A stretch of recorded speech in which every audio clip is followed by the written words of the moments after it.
Hello everyone, स्वागत है आप सभी का आज के इस वीडियो लेक्चर में। आज के इस वीडियो लेक्चर में हम 10वीं कक्षा के विषय सामाजिक विज्ञान के 7वें अध्याय मुद्रण संस्कृति और आधुनिक दुनिया के बारे में जानेंगे। तो आइए शुरू करते हैं इस वीडियो लेक्चर को और जानते हैं मुद्रण संस्कृति की शुरुआत कैसे हुई, कैसे प्रिंटिंग प्रेस की शुरुआत हुई और उसका भारतीय इतिहास पर, विश्व इतिहास पर क्या प्रभाव पड़ा, भारत में प्रिंटिंग कब शुरू हुई, इन सब चीज़ों के बारे में जानेंगे। तो आइए शुरू करते हैं इस वीडियो लेक्चर को। सबसे पहले हम जानते हैं पहली प्रिंटेड किताब कौन सी थी और कैसी थी। प्रिंट टेक्नोलॉजी सबसे पहले चीन, उसके बाद जापान और कोरिया में विकसित हुई थी। 594 ईस्वी के बाद से ही चीन में लकड़ी के ब्लॉक पर स्याही लगाकर और फिर उस पर कागज़ को लगाकर प्रिंटिंग की जाती थी। तो ये थी सबसे पहले प्रिंट की जो तकनीक चीन में आई 549 ईस्वी में। उसके बाद चीन के बाद जापान और कोरिया के पास ये गई थी। पारंपरिक कागज़ पतले और छेददार होते थे, इसलिए उनके दोनों तरफ छपाई करना संभव नहीं था। ऐसे कागज़ के दोनों सिरों को टाँके लगाकर फिर बाकी कागज़ को मोड़कर अकॉर्डियन बुक बनाई जाती थी। आप ये यहाँ पर देख सकते हो, अकॉर्डियन बुक के उदाहरण हैं ये। इनके जो कागज़ हैं वो छेददार होते थे और कागज़ के सिरों को टाँके लगाकर सिया जाता था। उसके बाद किताब बनाई जाती थी। ये अकॉर्डियन बुक है, traditional Chinese accordion book, folded and stitches at the side. ये आप देख सकते हो यहाँ पर। तो ये थी पहली प्रिंटेड किताब चीन में जो बनी थी, अकॉर्डियन बुक। इसको छपाई हुई थी 594 ईस्वी के आसपास। सॉरी, एक जगह मैंने इसको 549 ईस्वी बोल दिया था। एक लंबे समय तक चीन का राजतंत्र ही छपे हुए सामान का सबसे बड़ा उत्पादक था, क्योंकि सबसे पहले उन्हीं के पास छापने की जो विधि थी उनके पास थी। इसलिए जो चीन का राजतंत्र था वो इस छपे हुए सामान का सबसे बड़ा उत्पादक बना हुआ था। इसके पीछे और भी कुछ कारण थे। चीन के प्रशासनिक तंत्र में सिविल सर्विस परीक्षा द्वारा लोगों की बहाली होती थी। मतलब कि प्रशासनिक तंत्र के लोगों को जो चुनाव होता था चीन में, उसमें भी ये सिविल सर्विस परीक्षा होती थी और इस परीक्षा के लिए पाठ्य पुस्तकों को बड़े पैमाने पर छपवाना पड़ता था। इसलिए चीन के पास जो छापने की विधि है वो काफ़ी उन्नत थी। 16वीं सदी में इस परीक्षा में शामिल होने वाले उम्मीदवारों की संख्या बहुत बढ़ गई, इसलिए किताबें छपने की रफ्तार भी बहुत अधिक बढ़ गई थी 16वीं शताब्दी में। 70वीं सदी तक चीन में शहरी परिवेश बढ़ने के कारण छपाई का इस्तेमाल कई कामों में होने लगा। अब छपाई केवल बुद्धिजीवी और अधिकारियों तक सीमित नहीं रही थी, बल्कि व्यापारी लोग भी छपाई को अपने रोज़मर्रा के जीवन में प्रयोग करने लगे थे। और इसी के साथ साथ जब व्यापारी छपाई का प्रयोग अपने रोज़मर्रा की ज़िंदगी में करने लगे, उसी के साथ साथ कहानी, कविता, जीवनी, आत्मकथा, नाटक, ये सभी चीज़ें छपने लगी। और इनके छपने के कारण जो लोग पढ़ने के शौकीन हुआ करते थे वो अपने शौक़ पढ़कर पूरा करते थे। खाली समय में पढ़ना एक फैशन सा बन गया, खासकर अमीर औरतों के लिए। वो अमीर औरतें पढ़ने का शौक़ रखती थी और उनमें से बहुत सारी औरतें ऐसी थी जो खुद की कविताएं भी छापती थी, लिखती थी, कहानियाँ भी लिखवाती थी, छपवाती थी। तो ये था चीन में लंबे समय तक छापने का जो सामान था उस पर चीन का कब्जा था। अब हम देखेंगे जापान में प्रिंट की शुरुआत कब हुई, कैसे हुई। जापान में 768 से 770 ईस्वी के आसपास बौद्ध धर्म के प्रचारकों ने प्रिंट टेक्नोलॉजी को चीन से जापान में लेके चले गए। मतलब जापान में के पास जो टेक्नोलॉजी आई छापने की वो चीन से ही आई थी। और चीन की सबसे पहली पुस्तक जो छपी थी वो बौद्ध धर्म की किताब थी और उसका नाम था द डायमंड सूत्रा। ये किताब छपी 868 में। ये सबसे पुरानी किताब मानी जाती है। उस समय पुस्तकालयों और किताब की दुकानों में हाथ से छपी हुई किताबें और दूसरी प्रकार की सामग्रियाँ भरी हुई थी। किताबें, अनेक विषयों पर किताबें लिखी और छापी जाती थी। इन विषयों की हम बात करें तो महिलाएं, वाद्य यंत्र, गणना, चाय समारोह, फूल सज्जा, इन सभी विषयों पर किताबें छपने शुरू हो गई थी जापान में। लेकिन सबसे पहली जो पुस्तक थी 868 में छपी थी बौद्ध धर्म की किताब थी और उसका नाम था द डायमंड सूत्र। यूरोप में प्रिंट का आना। यूरोप में प्रिंट को लेके आए इटली के एक महान खोजी थे मार्को पोलो।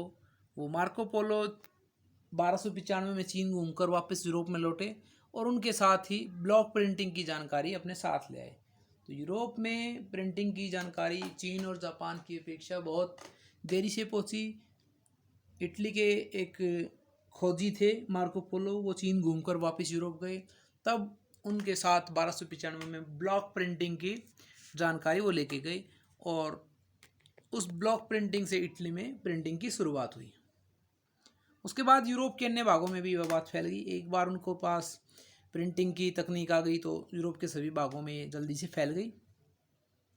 उस समय कागज़ पर छपी हुई किताबों को बहुत सस्ता समझा जाता था और लोग अपनी अमीरी दिखाने के लिए, अपनी विलासिता दिखाने के लिए वेलम का इस्तेमाल करते थे। वेलम क्या होता है? वेलम एक बार देख लेते। वेलम चमड़े से बनाया जाता था और पतली सीट की तरह होता था। वेलम पर छपी किताब रईसी की निशानी माना जाती थी, इसलिए लोग कागज़ की अपेक्षा वेलम का प्रयोग करते छापने के लिए, अपनी अमीरी दिखाने के लिए। 15वीं सदी के शुरुआत तक यूरोप में तरह तरह के सामानों पर छपाई करने के लिए लकड़ी के ब्लॉक का जमकर इस्तेमाल होने लगा। इससे हाथ से लिखी हुई किताबें लगभग गायब हो गई। तो ये था यूरोप में प्रिंट का आना। गुटेनबर्ग का प्रिंटिंग प्रेस देखते हैं। सबसे पहले जो प्रिंटिंग प्रेस की तकनीक आज ईजाद की, उनका नाम गुटेनबर्ग था और उन्हीं के नाम पर पहली प्रिंटिंग प्रेस लगाई गई, जिसे गुटेनबर्ग प्रिंटिंग प्रेस कहा जाता है।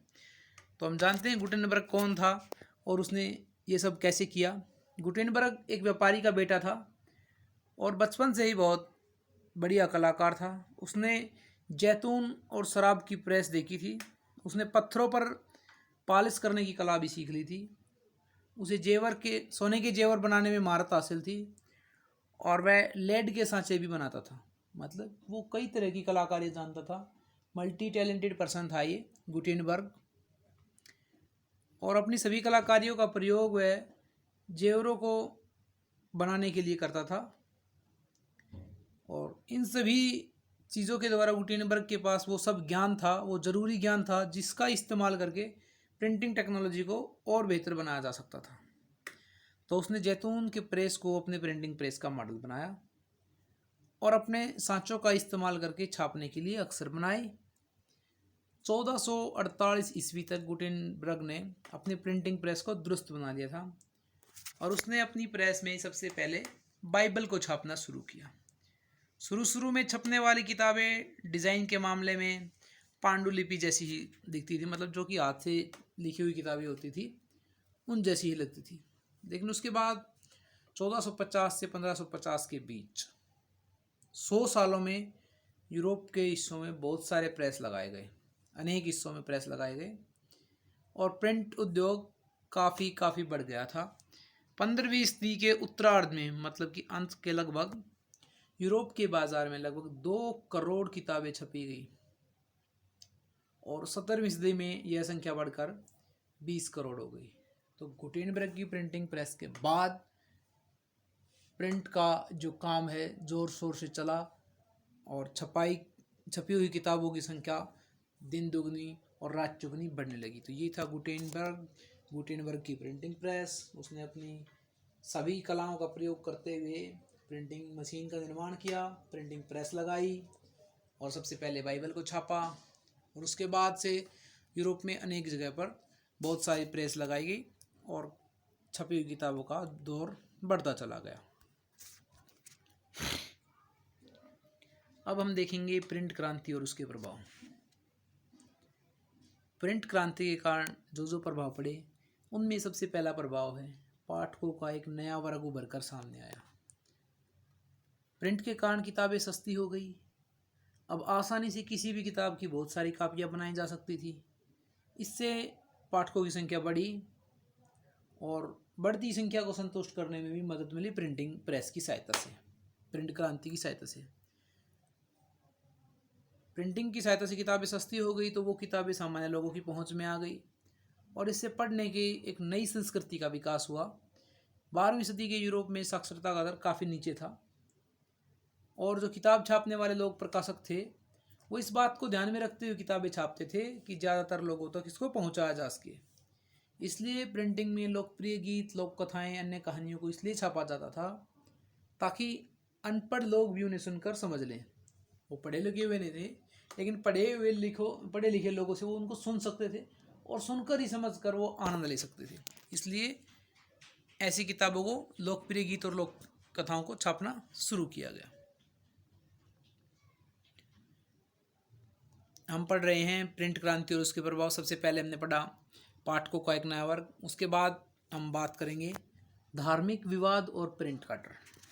प्रिंट क्रांति के कारण बहुत सारे धार्मिक विवाद बढ़े और प्रिंट का डर, लोगों के दिनों में जो लोग धर्म का गलत प्रयोग करके अंधविश्वास फैला रहे थे, लोगों का गलत फ़ायदा उठा रहे थे, उनके मन में प्रिंट क्रांति के प्रति एक डर उत्पन्न हो गया। प्रिंट के आने से यह विवाद हो गया।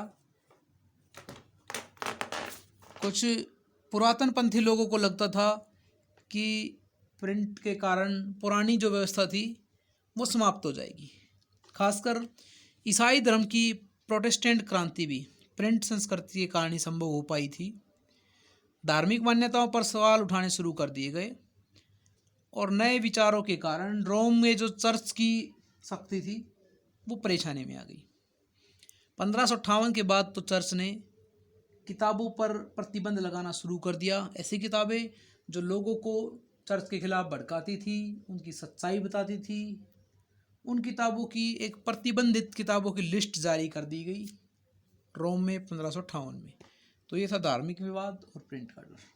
प्रिंट के कारण लोगों में काफ़ी जागरूकता आई और धर्म के नाम पर जो लोग आम आदमी को बेवकूफ़ बना रहे थे उनमें प्रिंट क्रांति से एक डर उत्पन्न हुआ, क्योंकि प्रिंट की सहायता से लोगों तक जो समाज सुधारक व्यक्ति थे वो अपने विचार आसानी से पहुंचा रहे थे और उन विचारों के कारण आम आदमी में काफ़ी जागरूकता आ रही थी, जिससे चर्च की सत्ता खतरे में पड़ गई थी। प्रिंट क्रांति का तीसरा प्रभाव पड़ेंगे पढ़ने का जुनून। 17वीं और 18वीं सदी में यूरोप में साक्षरता के स्तर में काफ़ी सुधार हुआ। 18वीं सदी के अंत तक यूरोप के कुछ भागों में साक्षरता का स्तर 60 से 80% तक पहुंच गया। जैसे ही साक्षर लोग बढ़े उसके कारण लोगों में पढ़ने का जुनून पैदा हो गया। किताब की दुकान वाले अक्सर फेरी वालों को बहाल करते जो गांव में घूम घूम कर किताबें बेचते थे। पत्रिकाएं, उपन्यास, पंचांग, ये सभी इस प्रकार की किताबें बहुत ज़्यादा मात्रा में बिकने लगी थी। प्रिंट क्रांति के कारण वैज्ञानिकों और तर्कशास्त्रियों के नए विचार और नई खोज सामान्य लोगों तक आसानी से पहुंच जाते और किसी भी नए आइडिया को अब अधिक से अधिक लोगों के साथ बांटा जा सकता था और उस पर बेहतर बहस भी हो सकती थी। तो ये था प्रिंट क्रांति और उसके प्रभाव। अब हम देखेंगे प्रिंट संस्कृति और फ्रांसीसी क्रांति। बहुत सारे इतिहासकारों का मानना है कि प्रिंट संस्कृति ने ऐसा माहौल बनाया जिसके कारण फ्रांस में क्रांति की शुरुआत हो पाई और उन इतिहासकारों ने कुछ कारण गिनाए हैं। उन कारणों की हम चर्चा करेंगे कि फ्रांसीसी क्रांति में प्रिंट संस्कृति का क्या भूमिका थी वो देखेंगे। सबसे पहले प्रिंट के कारण ज्ञानोदय के विचार लोकप्रिय हो गए। मतलब कि जो समाज सुधारक विचारक थे अपने विचारों को किसी किताब में संकलित करके लोगों तक पहुंचाते थे, जिससे लोगों में ज्ञान का उदय होता था। ये सबसे पहला कारण बताया। दूसरा, इन विचारकों ने परंपरा, अंधविश्वास और निरंकुशतावाद की कड़ी आलोचना की। दूसरा कारण ये है कि विचारकों ने परंपरावाद, निरंकुशतावाद, अंधविश्वास, इन सभी चीज़ों की आलोचना की, जिससे फ्रांसीसी क्रांति को उभरने में फ़ायदा मिला। इसके अलावा वाल्टेयर और रूसो, इनको ज्ञानोदय के अग्रणी विचारक माना जाता है और प्रिंट के कारण संवाद और वाद विवाद की नई संस्कृति का जन्म हुआ। चौथा कारण हम देखेंगे, अब आम आदमी भी मूल्य, संस्थाओं और प्रचलनों पर विवाद करने लगा और स्थापित मान्यताओं पर सवाल करने लगा, क्योंकि जो समाज सुधारक थे या ज्ञानोदय के विचारक थे उन्होंने लोगों को किताबों की सहायता से समझाया कि वर्तमान में जो संस्थाएं हैं, वर्तमान में जो मूल्य हैं, जो प्रचलित चीज़ें हैं, उनमें क्या क्या कमियां हैं और किस तरह उन्हें सुधारा जा सकता है। इन सब चीज़ों को जानकर आम आदमी भी इन सब पर विवाद करने लगा और वर्तमान में जो मान्यताएं थी, मतलब तत्कालीन जो मान्यताएं थी, उस समय जो मान्यताएं थी, उन पर सवाल उठाने लगा। 1780 के दशक आने तक ऐसे साहित्य की बाढ़ आ गई जिसमें राजशाही का मखौल उड़ाया जाने लगा और उनकी नैतिकता की आलोचना होने लगी। मतलब 1780 तक के दशक में प्रिंट मीडिया की सहायता से एक ऐसा समय आ गया जिस समय राजशाही का मखौल उड़ाया जाने लगा और उसकी नैतिकता की आलोचना की जाने लगी। प्रिंट के कारण राजशाही की छवि ऐसी बनी जिसमें दिखाया गया कि आम जनता की कीमत पर राजशाही लोग विलासिता का जीवन जी रहे हैं, इसलिए लोग उनके विरुद्ध हो गए और फ्रांसीसी क्रांति संभव हो पाई। तो ये थे प्रिंट संस्कृति के फ्रांसीसी क्रांति पर प्रभाव। अब हम देखेंगे प्रिंट तकनीक में सुधार। न्यूयॉर्क के रिचर्ड एम हो, उन्होंने 19वीं सदी के मध्य तक एक सिलेंड्रिकल प्रेस बना लिया था। उससे पहले सिलेंड्रिकल प्रेस नहीं था और इस प्रेस की सहायता से जो छापने का काम है बहुत अधिक तेज़ मात्रा में बढ़ गया। यह प्रेस 1 घंटे में लगभग 8000 पेज छाप सकती थी और 19वीं सदी के अंत तक ऑफसेट प्रिंटिंग विकसित हो चुका था। ऑफसेट प्रिंटिंग में एक ही बार में 6 रंगों में छपाई की जा सकती थी और 20वीं सदी के आते ही बिजली से चलने वाले प्रेस भी इस्तेमाल में आने लगे। इससे छपाई के काम में तेज़ी आई। इसके अलावा प्रिंट की टेक्नोलॉजी में बहुत सारे अन्य सुधार भी आए। सभी सुधारों का सामूहिक सार जिससे छपी हुई सामग्री का रूप ही बदल गया। तो ये था प्रिंट तकनीकी में समय समय पर आने वाले सुधार। सबसे पहले हमने देखा 19वीं सदी के मध्य में सिलेंड्रिकल प्रेस बनाई गई, 19वीं सदी के अंत में ऑफसेट प्रिंटिंग आ गई थी और 20वीं सदी में और भी नई नई प्रिंट की नई टेक्नोलॉजी आ गई थी, बिजली से चलने वाली प्रेस आ गई थी। इसी के साथ हम देखेंगे किताबें बेचने के नए गुर क्या क्या उत्पन्न हुए। जब प्रिंट तकनीक में सुधार हुआ, अधिक किताबें छपने लगी तो उन किताबों को बेचने के लिए नए नए गुरों की आवश्यकता थी। तो वो क्या थी? 19वीं सदी में कई पत्रिकाओं में उपन्यासों को धारावाहिक की शक्ल में छापा जाता था। मतलब इस तरह छापा जाता था कि उसके अगले पाठ को पढ़ने के लिए जो पाठक हैं उत्सुक रहें और उन किताबों के अगले सीरीज को आसानी से बेचा जा सके। 1920 के दशक में इंग्लैंड में लोकप्रिय साहित्य को सीलिंग सीरीज के नाम से सस्ते दर पर बेचा जाने लगा। किताब के ऊपर लगने वाले जिल्द का प्रचलन 20वीं सदी में शुरू हुआ और 1930 के दशक की महामंदी के प्रभाव से पार पाने के लिए पेपरबैक संस्करण निकाला गया जो कि सस्ता हुआ करता था। तो ये थे किताबों को बेचने के लिए जो नई नई तकनीकों का प्रयोग किया गया, नए नए गुर अपनाए गए, उनके बारे में हमने चर्चा की। अब हम बात करेंगे प्रिंट कल्चर और आधुनिक दुनिया, और इसमें हम सबसे पहले बात करेंगे भारत में प्रिंटिंग की दुनिया। भारत प्रिंटिंग प्रेस को सबसे पहले 16वीं सदी के मध्य पुर्तगाली धर्मप्रचारों द्वारा लगाया था। भारत में पहली प्रिंटिंग प्रेस पुर्तगालियों द्वारा और पुर्तगालियों में भी धर्म प्रचार के लिए लगाया गया था। भारत में छपने वाली पहली किताब कोंकणी भाषा में थी। 1674 तक कोंकणी और कन्नड़ भाषाओं में लगभग 50 किताबें छप चुकी थी। तमिल भाषा की पहली पुस्तक को कैथोलिक पादरियों ने कोचीन में 1769 में छापा था। तो सबसे पहली पुस्तकें कोंकणी और कन्नड़ भाषा में, उसके बाद तमिल भाषा की पुस्तक, और मलयालम भाषा की पुस्तक को 1713 में छापा गया था। और ये एक महत्वपूर्ण बदलाव भारत में प्रिंटिंग के इतिहास में हमें देखने को मिलता है। 1780 में बंगाल गजट, जिसकी शुरुआत जेम्स हिक्की के द्वारा की गई थी। बंगाल गजट की शुरुआत 1780 में हुई और इसके संपादक का नाम था जेम्स ऑगस्टम हिक्की। यह एक साप्ताहिक पत्रिका थी और हिक्की ने कंपनी के बड़े अधिकारियों के बारे में गॉसिप छापने शुरू कर दिए थे। तो ये था बंगाल गजट, उसका संपादक, साप्ताहिक पत्रिका थी और उसका काम था। बंगाल गजट ही पहला भारतीय अखबार था जिसे गंगाधर भट्टाचार्य ने प्रकाशित करना शुरू किया था।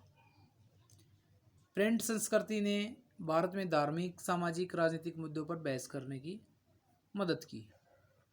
कई धार्मिक रिवाजों के प्रचलन की आलोचना की जाने लगी और 1821 में राम मोहन राय, राजा राम मोहन राय,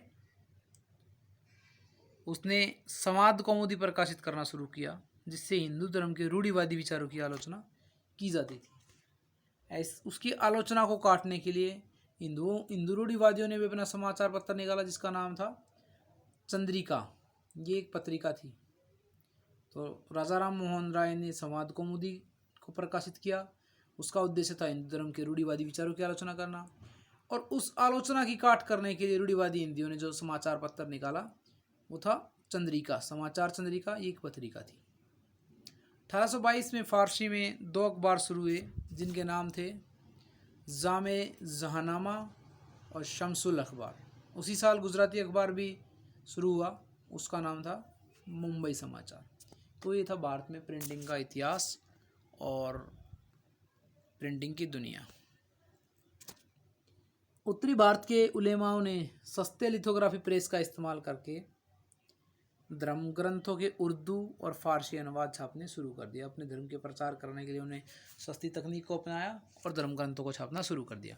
उन्होंने धार्मिक अखबार और गुटके भी निकाले, और उनमें देवबंद सेमिनरी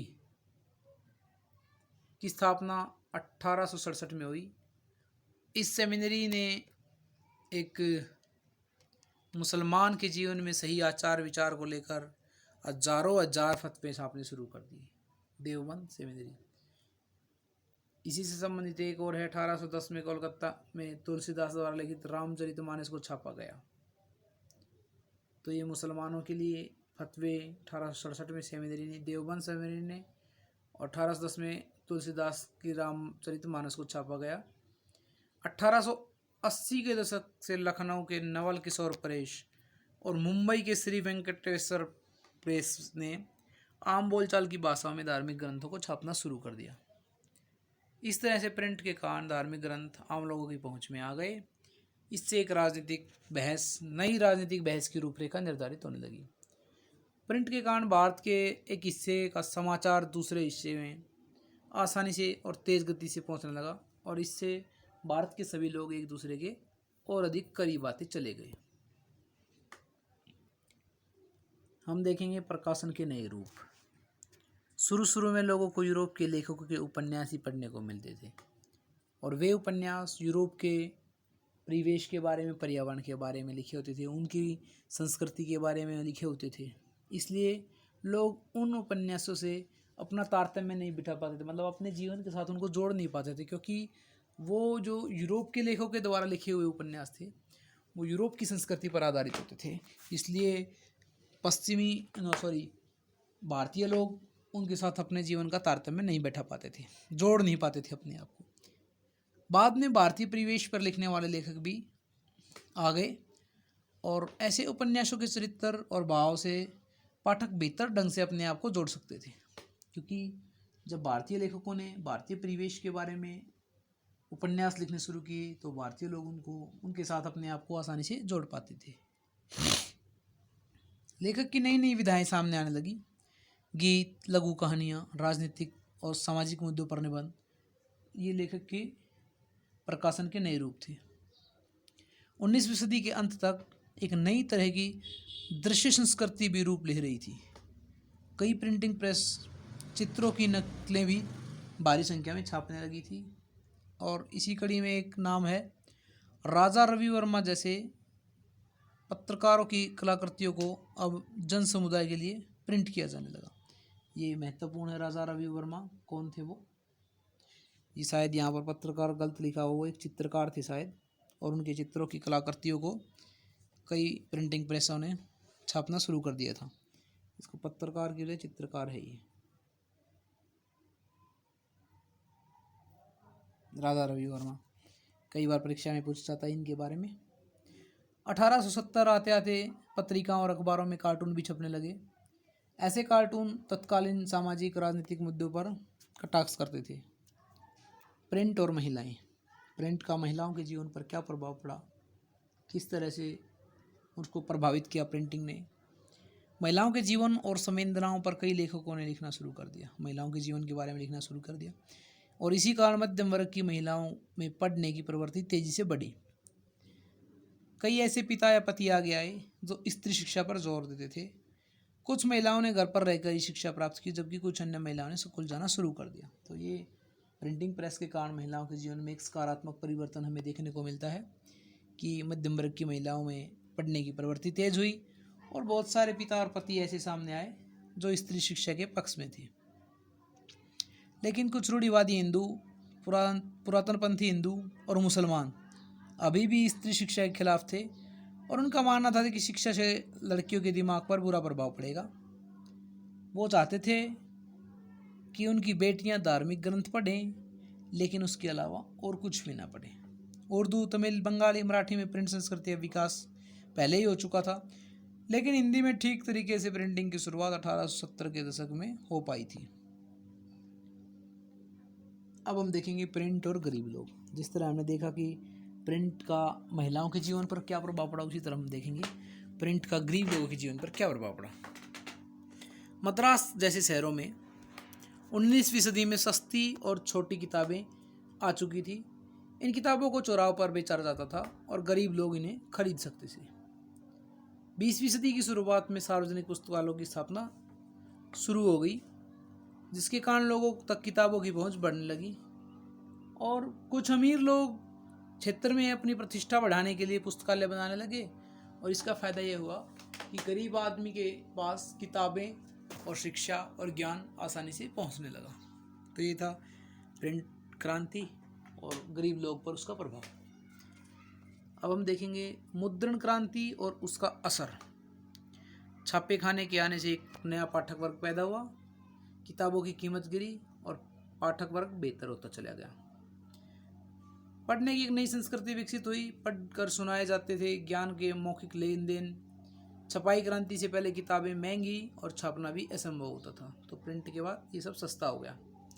तीसरा, किताबें सिर्फ साक्षर ही पढ़ सकते थे, साक्षरता की दर सीमित थी, लोगों में दिलचस्पी बढ़ी, मौखिक संस्कृति मुद्रित संस्कृति में दाखिल हुई, और पाठक वर्ग का मेल मिलाप बढ़ता चला गया। तो ये था मुद्रण क्रांति और उसका असर। अब हम देखेंगे प्रिंट और सेंसर।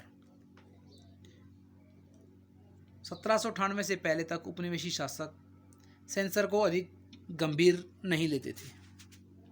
शुरू में जो भी थोड़े बहुत नियंत्रण लगाए गए थे, सेंसर एक बार मैं बता दूं आपको सेंसर से क्या अभिप्राय है। जिस तरह आप लोग फिल्में देखते हैं, तो सभी फिल्मों को आप लोगों तक दिखाने से पहले, सिनेमाघरों में दिखाने से पहले सेंसर बोर्ड को दिखाना पड़ता है, और सेंसर बोर्ड उसमें ये देखता है, ये जांच करता है कि इनमें से यह जो पिक्चर है या जो फिल्म है ये किस वर्ग के देखने की, बच्चों के देखने की, बड़ों के देखने की, या बच्चे और बड़े दोनों ही देख सकते हैं, ये निर्धारित करता है। और उनमें से अगर कोई सीन उसको आपत्तिजनक लगता है तो उसकी सीन को पिक्चर से निकालने के लिए या मॉडिफाई करने के लिए कहा जा सकता है।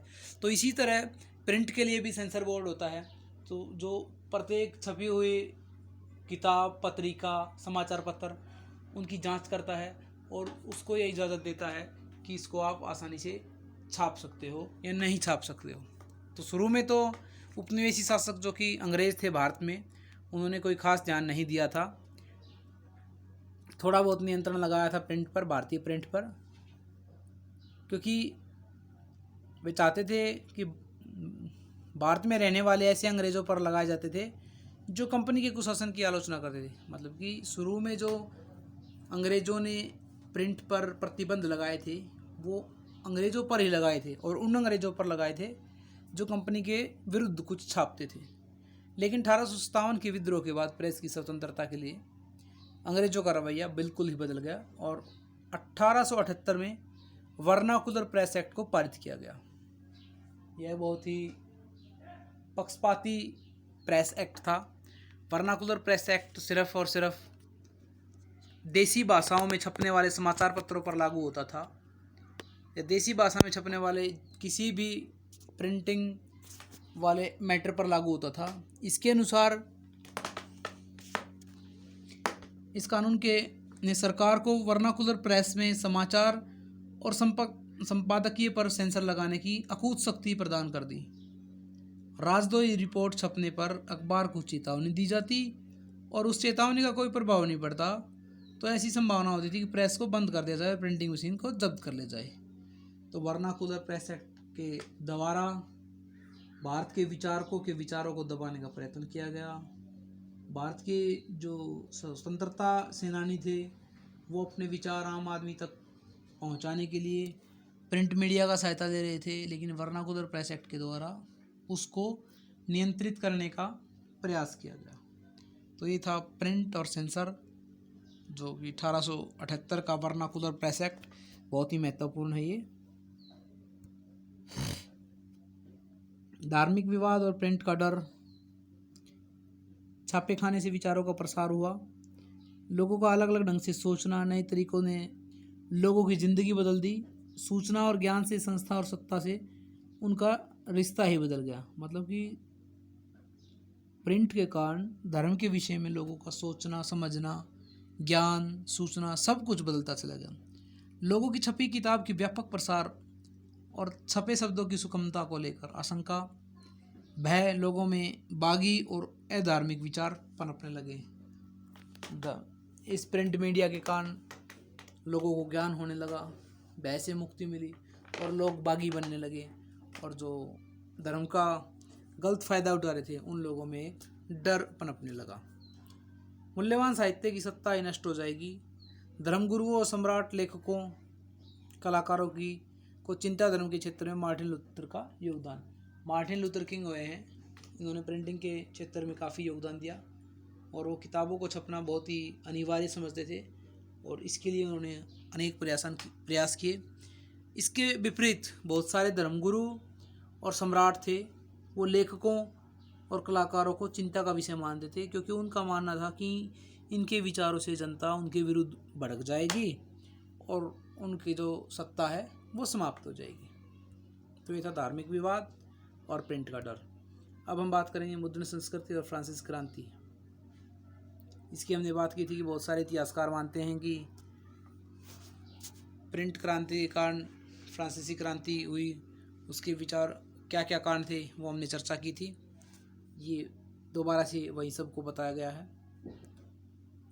महिलाओं, 19वीं सदी में महिलाएं, यूरोप में औरतों की शिक्षा में बहुत ज़्यादा वृद्धि हुई थी। 19वीं सदी में महिला पाठकों के रूप में, लेखकों के रूप में प्रसिद्ध हुई। महिला मतलब पाठकों के रूप में प्रसिद्ध हुई और लेखकों के रूप में प्रसिद्ध हुई।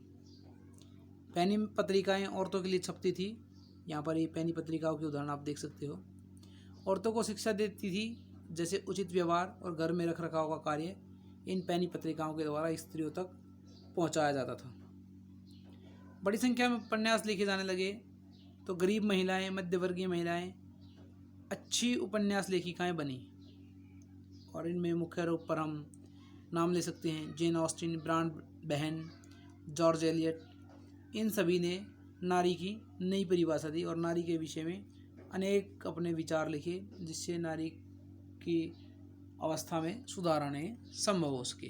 तो आज का ये वीडियो लेक्चर यही समाप्त होता है। Thank you, thanks for watching, keep sharing, keep watching, thank you.